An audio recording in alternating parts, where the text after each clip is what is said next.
help me reach 1,000 subscribers. Please like the video and share your thoughts on the video. Your feedback helps make the contents better.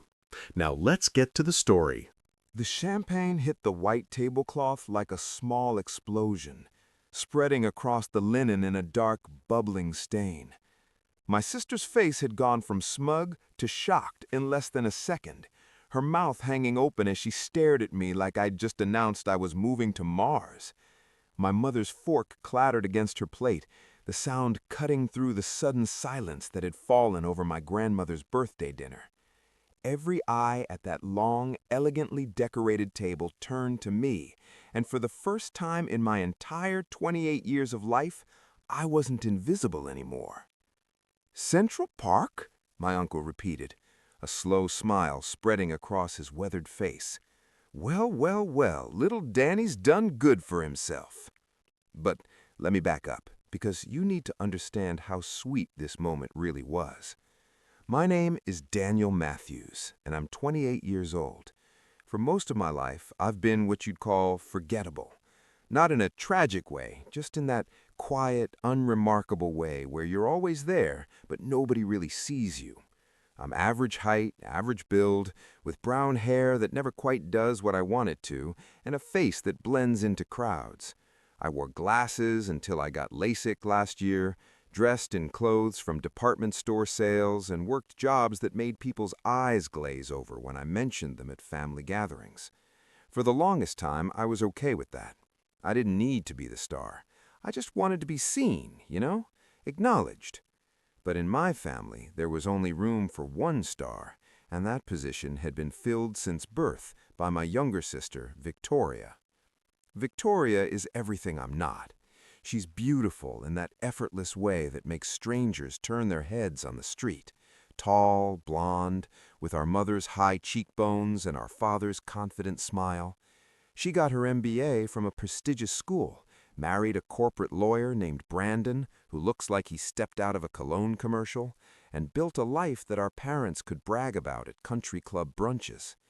Every family dinner became the Victoria show, where she'd talk about her latest promotion, her new car, the exotic vacation she and Brandon were planning. And everyone would ooh and ah like she was performing miracles instead of just living a normal upper-middle-class life. Me? I was the appetizer nobody ordered, the background music, the extra chair at the table. I worked in data analysis for a small tech company right out of college, making decent money, but nothing impressive. I lived in a cramped studio apartment in Queens, rode the subway to work, and spent my weekends learning to code in my free time. When I'd try to share something I was working on, my father would nod politely before turning back to Victoria. My mother would pat my hand and say, "That's nice, dear," in the same tone you'd use with a child showing you a crayon drawing. Even my grandmother, who had always thought loved all her grandchildren equally, seemed to save her brightest smiles for my sister.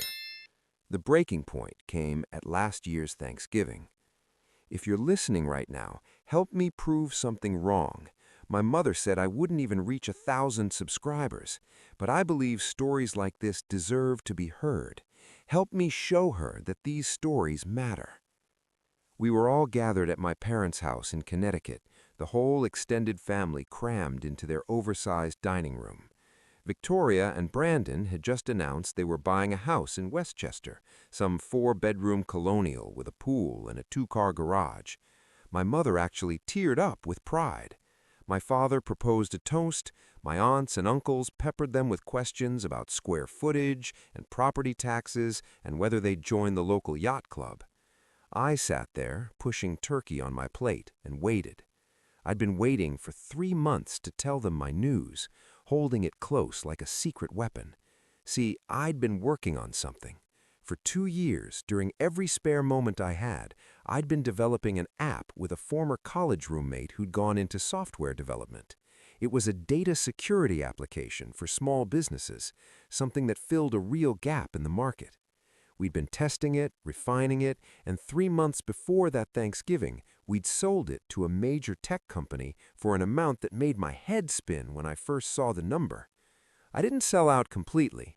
Part of the deal was that I'd stay on as a consultant, helping them integrate and improve the technology. The payout was structured, but even the initial amount was more money than I'd ever imagined having. Life-changing money. Quit your job and do whatever you want money. So I waited for a lull in the Victoria worship, and when my aunt asked me what I was up to these days, I took a breath and said, "Actually, I've been working on a project, an app for data security. We just sold it to TechCore Solutions." My mother looked up from her wine glass. "That's nice, Daniel. Are you still at that little company in Manhattan?" "No, Mom, I quit. The sale of the app, it was pretty significant, so I'm taking some time to figure out what's next." "Oh, honey," and I could hear the worry creeping into her voice. "Is that wise in this economy? You know how hard it is to find stable work. Brandon, didn't you say your firm is always looking for people? Maybe they need someone in their IT department." Brandon barely looked up from his phone. "Yeah, maybe. Send me your resume." That was it. That was the entire response to the biggest achievement of my life. No questions about the app, no curiosity about the sale, just concern that I'd made a foolish decision and a half-hearted offer to get me an entry-level position at my brother-in-law's company. Victoria, of course, jumped back in with a story about some award her department had won, and just like that, I disappeared again. I sat there, feeling the anger build in my chest like a slow-burning fire, and I made a decision. I wasn't going to tell them anything anymore. Not one damn thing. They wanted to treat me like I was invisible? Fine, I'd be invisible. But I'd be invisible while building a life so spectacular that one day, when they finally bothered to look, they'd realize what they'd missed. Over the next year, I transformed everything. I hired a financial advisor who helped me invest wisely. I bought that penthouse overlooking Central Park, a place I'd walked past 100 times and dreamed about. It was smaller than you'd think, only about 1,200 square feet, but the view was worth every penny. Floor-to-ceiling windows looking out over the park, the city sprawling beyond like a glittering promise. I furnished it simply but expensively, every piece chosen with care. I started working out with a personal trainer, not to become some muscle-bound gym rat, but to feel strong, to take up space in the world. I updated my wardrobe with the help of a stylist, learning what actually fit me well, what made me look like someone who mattered. I got involved in angel investing, funding startups run by people like me, smart, overlooked, hungry to prove themselves. Some failed, but a couple took off in ways that multiplied my initial investment several times over. I dated. Nothing serious, but I learned how to talk to people, how to be confident, how to walk into a room like I belonged there. I took cooking classes in Italy, went scuba diving in Thailand, spent a month learning photography in Japan. I built a life that was full and rich and entirely my own, and I didn't tell my family a single thing about any of it. When they called, I was polite but vague. Work was fine, I was keeping busy. Yes, I was still in the city. No, nothing new to report. My mother would sigh and say she worried about me, all alone in that little apartment, working at who knows what. My father would grunt and ask if I needed money, which I politely declined. Victoria didn't call at all unless our mother made her, and those conversations lasted about 90 seconds. I watched their social media from a distance. Victoria's Instagram was a highlight reel of her perfect life. Brunches with friends, date nights with Brandon, carefully staged photos of their beautiful home. My mother shared every single post, adding comments about how proud she was. My own social media stayed deliberately quiet. A few landscape photos from my travels, no context, a picture of a coffee cup, a bookshelf, nothing that gave anything away. The satisfaction wasn't in what I had, it was in what they didn't know I had. Months passed. I got comfortable in my new life, made new friends who knew me as I was now, not as the invisible son and brother I'd always been. I thought about skipping family events altogether, but something kept me going back. Maybe it was loyalty to my grandmother, who at least tried to include me, even if she'd never really seen me either. Maybe it was the small, petty part of me that wanted to be there for the eventual reveal, whenever it came. I didn't plan for it to be at Grandma's 80th birthday party. I'd actually planned to keep my mouth shut, to get through another evening of being ignored, to go home to my penthouse and pour myself a whiskey and laugh at the absurdity of it all. But then we were all seated at this long table at an upscale restaurant in Manhattan, the kind of place with white tablecloths and a sommelier, and prices that made my father wince even though he was paying. The family had gone all out for Grandma's milestone. Everyone was there. My parents, Victoria and Brandon, my Uncle Jack and Aunt Marie, a couple of cousins I barely knew anymore, and Grandma at the head of the table, wearing pearls and a smile that made her look 20 years younger. The evening started exactly as I expected. Victoria held court, telling everyone about the renovation they were doing on their house, how they're adding a home office for Brandon and a yoga studio for her. My mother beamed. My father asked intelligent questions about contractors and permits. I sipped my wine and mentally calculated how much longer until I could politely leave. Then Victoria turned to me, and I should have seen it coming. She had that look on her face, the one that pretended to be sisterly concern, but was really just condescension wrapped in a smile. "So, Danny," she said, using the childhood nickname I'd asked her to stop using years ago, "are you still in that tiny place in Queens? Mom said you were looking at moving." I hadn't been looking at moving. I'd moved a year ago, but of course Mom didn't know that because I'd never told her. "Actually," I said carefully, "I moved a while back." My mother looked up, surprised. "You did? Where to? Somewhere closer to work?" "I don't really have a traditional office anymore. Consulting is pretty flexible." "But where are you living?" Victoria pressed, and there was something in her voice, some edge that told me she thought she was about to expose me as an even bigger failure. Maybe she thought I'd moved back to Queens, to somewhere cheaper, that I was struggling and too proud to ask for help. Everyone was looking at me now, waiting. Even Brandon had put down his phone. I could have deflected, could have changed the subject, could have kept my secret for another day, another year, forever. But something in Victoria's smug expression, in my mother's concerned frown, in the way my father was already losing interest and turning back to his steak, something in all of that made me decide that actually, right now, was perfect. "Just a little penthouse overlooking Central Park," I said, my tone casual, like I was talking about the weather. And that's when Victoria spit her champagne across the table. The silence that followed was the sweetest sound I'd ever heard. My mother's face went through about 5 different expressions in 3 seconds: confusion, disbelief, shock, and finally something that looked almost like she'd seen a ghost. My father's fork stopped halfway to his mouth. Uncle Jack let out that low whistle, his grin spreading wide. "Well, well, well," he said, sitting back in his chair. "Little Danny's done good for himself." "Central Park?" my mother managed to say. "Daniel, what are you talking about? Those apartments cost—" "I know what they cost, Mom," I said quietly. "I live in one." Victoria had recovered enough to speak, though her voice came out higher than normal. "You're joking. You have to be joking. There's no way you could afford— How could you possibly—" "The app I sold," I said, meeting her eyes steadily. "Remember? The one I mentioned at Thanksgiving last year? The one nobody asked about? It sold for quite a bit more than I initially let on. I just didn't see the point in making a big announcement when nobody seemed particularly interested." My father found his voice. "How much are we talking about here, son?" For the first time in my life, I watched my father look at me with something other than mild disappointment or polite disinterest. He was really looking at me, seeing me, and I'd be lying if I said it didn't feel good. "Enough," I said simply. "Enough to be comfortable, enough to invest in some other ventures that have paid off well, enough to not worry about money for a very long time."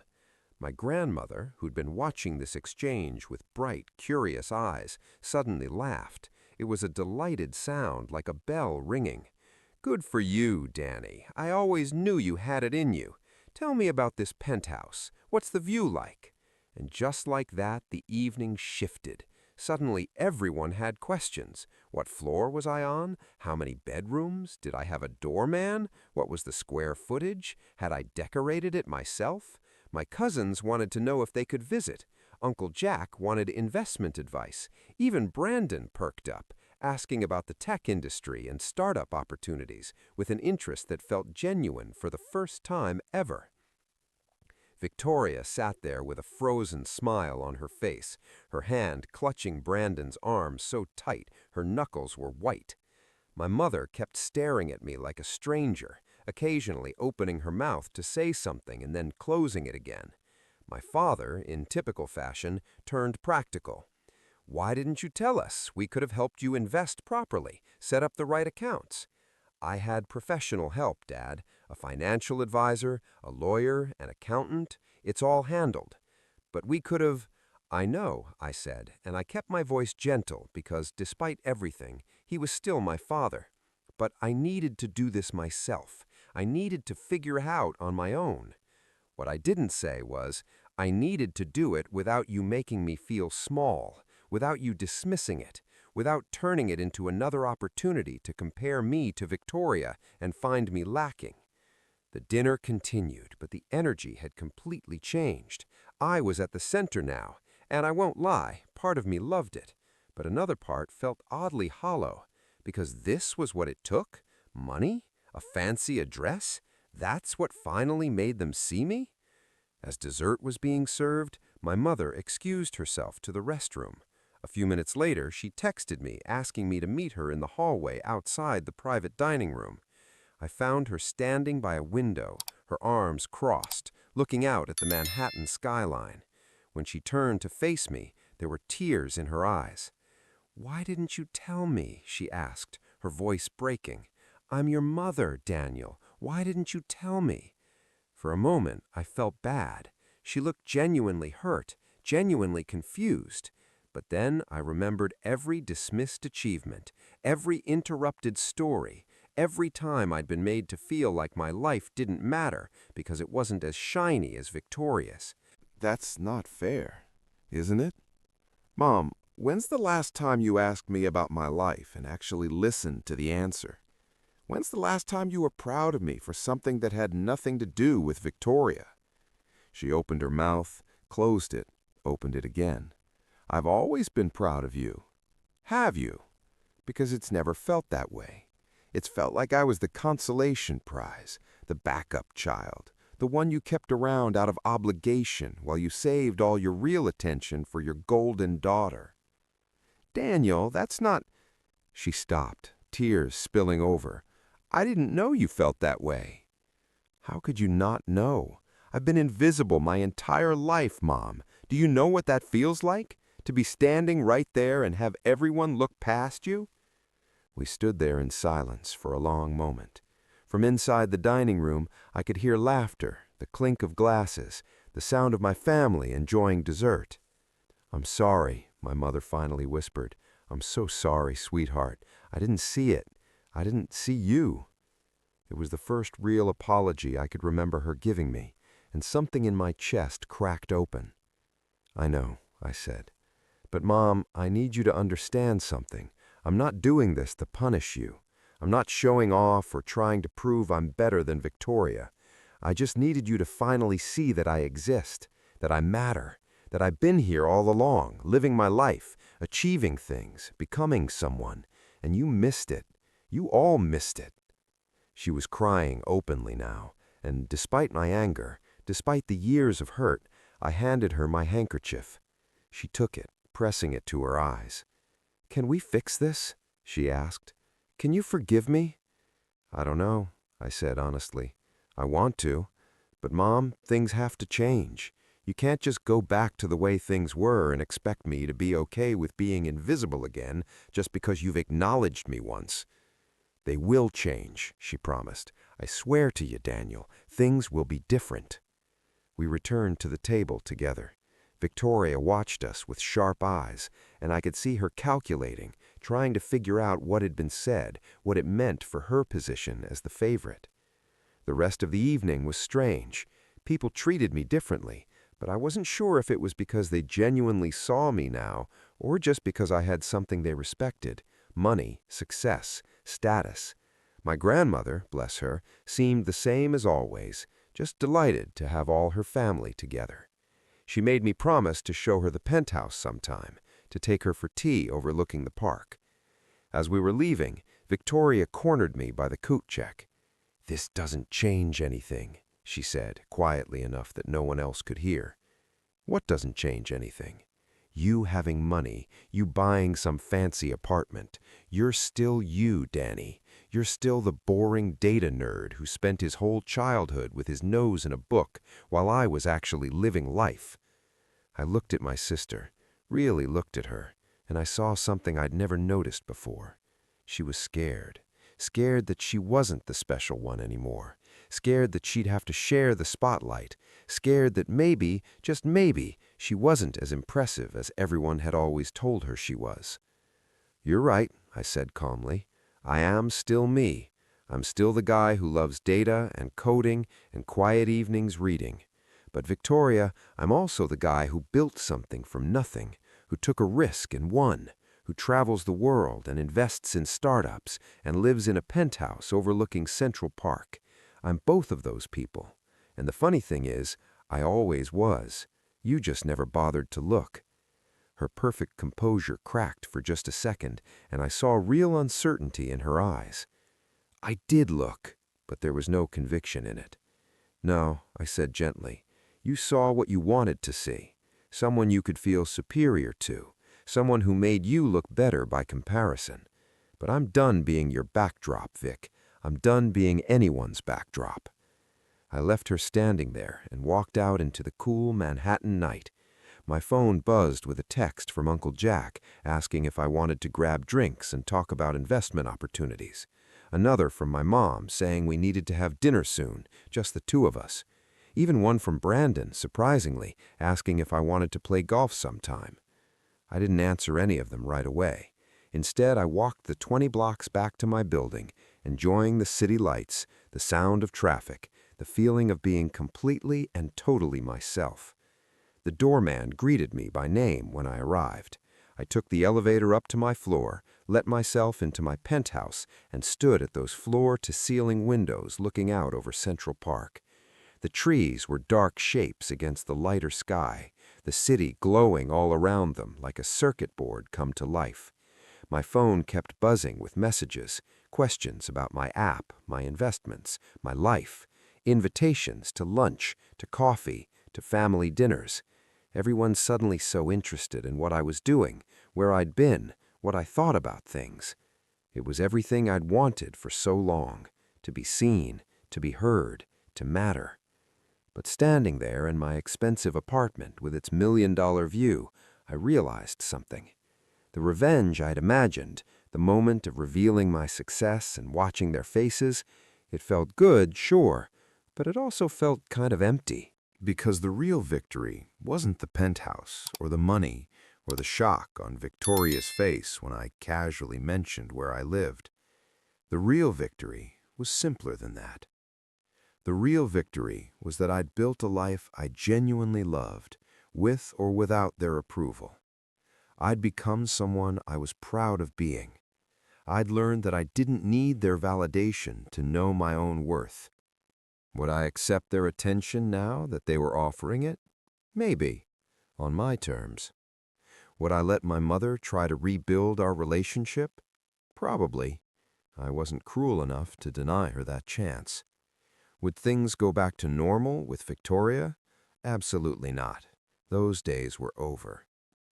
But the sweetest revenge of all wasn't showing them what they'd missed. It was realizing that I didn't need them to miss me anymore. I didn't need to be invisible or visible in their eyes, because I could see myself clearly now. I poured myself that whiskey I'd been thinking about earlier, raised the glass to my reflection in the dark window, and smiled. My phone buzzed again, Another message from my mother, asking when we could talk properly, telling me she loved me. I'd answer her eventually, tomorrow maybe, or the next day, because I'd spent 28 years making myself available to people who barely noticed I existed. I'd spent years waiting for scraps of attention, for moments when they might finally see me. I wasn't waiting anymore. I had a life to live, a beautiful life I'd built with my own hands and my own mind and my own determination. They could be part of it if they wanted, if they were willing to really show up this time. But if they weren't, that was okay too, because for the first time in my entire life, I was enough for me. And that, more than any penthouse or bank account or shocked expression at a birthday dinner, that was the real victory. I finished my whiskey, set the glass down, and turned away from the window. Tomorrow, I had a meeting with a startup founder who reminded me of myself 5 years ago. Brilliant, overlooked, hungry. I was going to help her build something amazing. But tonight I was just going to be Daniel Matthews, 28 years old, standing in his own home, living his own life, finally, completely, wonderfully visible to the person who mattered most. Myself. If this story resonated with you, don't keep it to yourself. Hit that subscribe button and share it with someone who needs to hear it. Sometimes the best revenge is just becoming the person you were always meant to be. Drop a comment and tell me where you're watching from. I love seeing our community grow across the world. Special shout out to our viewers from the United States, the Philippines, Canada, and especially New York. You guys make up the heart of this channel, and knowing you're out there listening to these stories keeps me going. Whether you're in Manila relating to family dynamics, in Toronto dealing with your own struggles, somewhere in the US chasing your dreams, or right here in New York where Daniel's story unfolded, your support means everything. Let me know in the comments, have you ever been overlooked by your family? How did you handle it? I read every single comment, and your stories inspire the next ones I tell. Until next time, remember, you don't need anyone's permission to be extraordinary.